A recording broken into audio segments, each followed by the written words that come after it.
Abla benim. Gel bakalım. Dur. Gel. Gel. Gel. Kim gelmiş? Hoş geldin. Tamam gir içeri.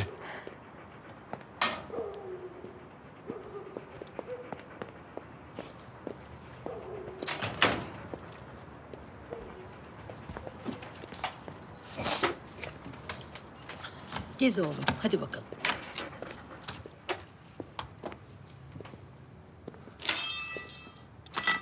Kapalı mı? Kapattım. Uyursan kaçta uyandırayım? 9 gibi uyandır. Uyanmazsam telefonu aç. Tamam kuzum. Annen de baban da arası uyandırma.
Cihangir, sen İlhan Tepeli'nin oğlu değilsin.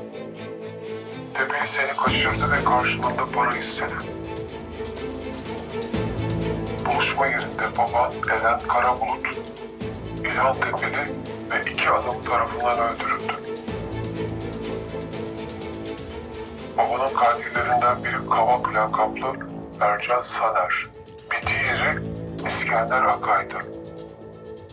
Bu görüntüler gerçek babanın öldürülüşünü gösteriyor. Tepeli seni yanına alıp büyüttü. Babanın katiline baba diyorsun.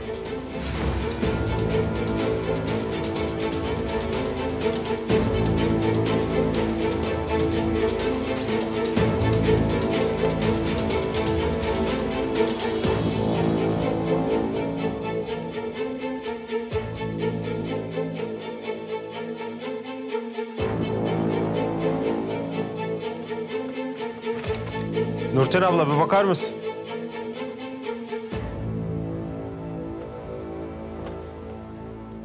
Efendim canım.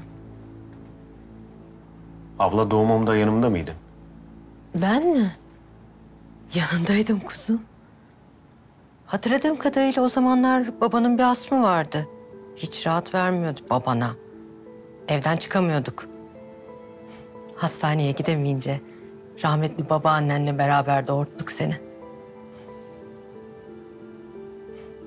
Kucağıma doğdun Cihangir. Tam 3 kiloydun.